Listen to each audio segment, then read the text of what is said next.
What we do here is go back.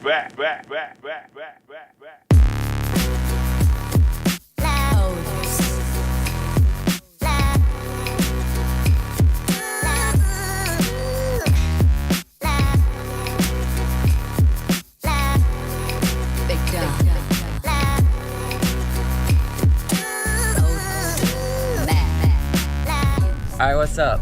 Today, all of my sub stuff finally came in, so it's ready to be installed in the car.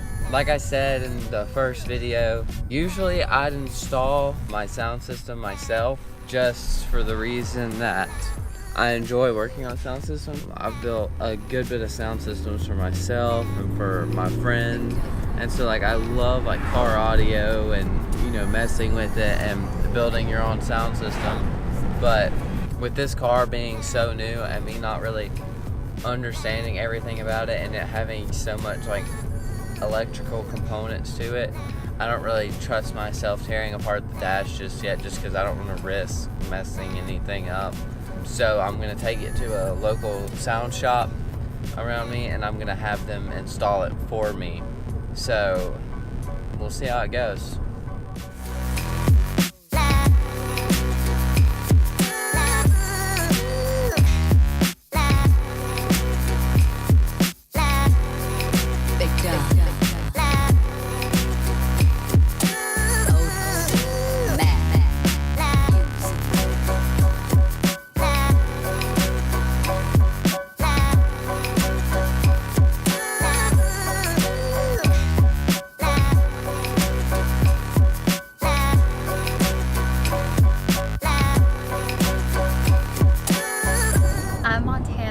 I'm Hunter's girlfriend, and Hunter's awkward when he films in places. We on the road right now. Dang, girl! We just cruising. She trying to race.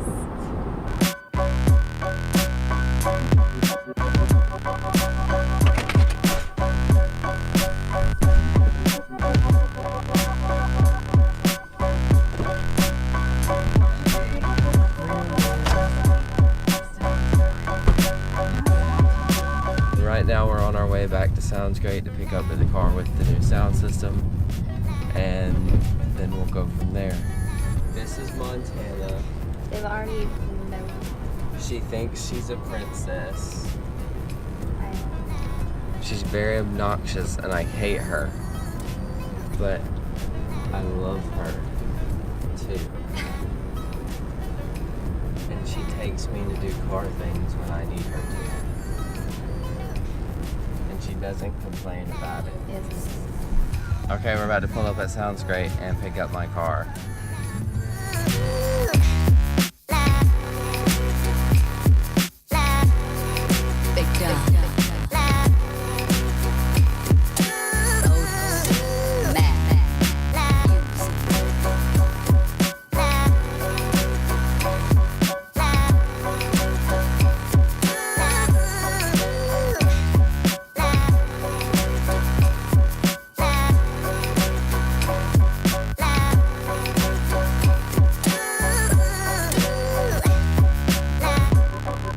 Cover right there. So nice. Let's check it out.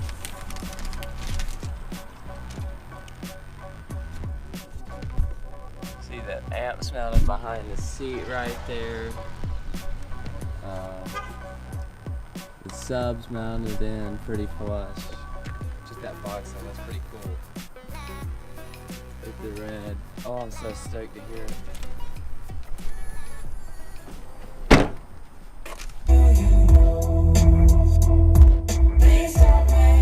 That's nice, I like it. Oh, that's so cool.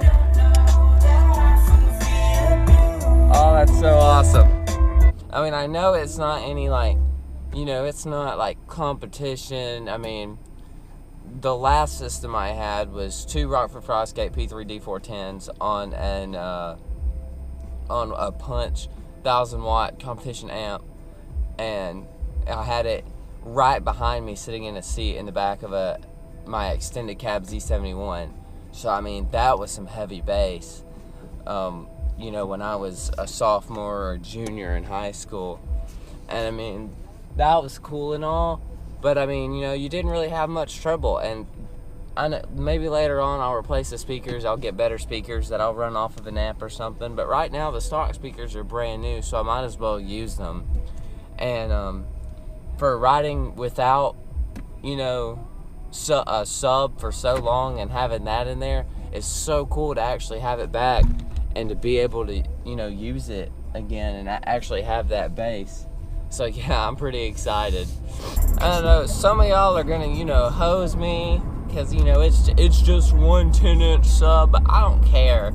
Like, I'm having a blast, man. Having just even a little bit of bass, it's so cool. Me being a musician, like, just having that full effect, like, it's so much better, man. Line bumping on ring, ring, ring. Got money while it ring, ring, ring. Trap jumping on ring, ring, ring. I got two phones, one for the plug and one for the load. I got two phones, one for the wavy. I got it from my own ceiling. Scared I'll die of uncertainty. Fear might be the death of me. Fear links to anxiety.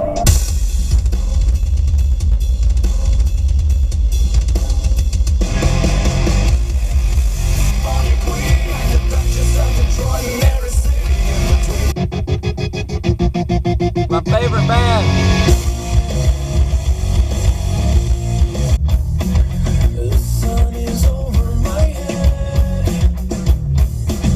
My polyamorous friend, he got me in a mess of trouble again. So just when you think that's not right, Okay guys, the sub actually sounds a lot better than I thought it was going to, considering it's only one 10-inch sub on a 500 watt amp. But just a little more in-depth explanation on what it is. The sub is a Rockford Fosgate Punch P3D410. The P3, there's like a P1, P2, P3. P3 is like the highest model you can get in the Punch series. I went with that because I really wanted something that was very sturdy and reliable and could handle a lot of power. I've actually had that sub for a few years back when I had my Z71, and I built a bigger system in it, and so I've kept it, and I've just had it laying around and finally got a chance to use it.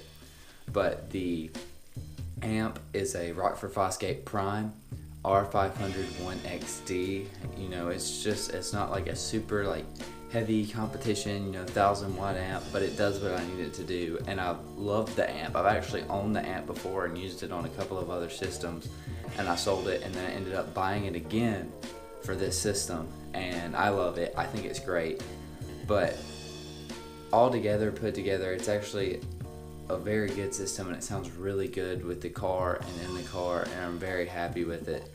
You all watching this, most of this was filmed before I installed the exhaust. Even though this video has come out after the exhaust install, most of it was filmed before Christmas, before, you know, the exhaust and stuff like that. That's why, like, me driving, you can't hear the exhaust. It was because all of it was filmed beforehand, and I didn't have all my videos in order, and they were all just scrambled throughout my computer, and I finally got it all organized and got it to where I could edit the video and post it.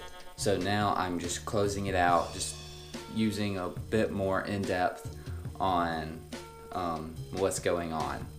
So this is actually, my blow-off valve came in today, so you will get another video on that installation that I'm probably going to film today. So keep an eye out for that one. But just back to audio, a lot of people aren't going to understand like audio itself and like what it means to some people in terms of the fullness of the sound. Having like bass or even like better speakers and stuff, it makes the music, you can hear more things that you can't really hear without like an appropriate sound system, and it really gives you a more full effect. And if you're like me and music's like a big part of who you are, it's really a great thing to have, because it just makes car rides more enjoyable, and you can really get into the music because you have that full sound, and it's really like you're there listening to it live. But anyways, I'm about to head out to the garage and work on the blow-off valve. So I'm gonna finish this video, get it online, and I'll see y'all a little bit later. Peace out.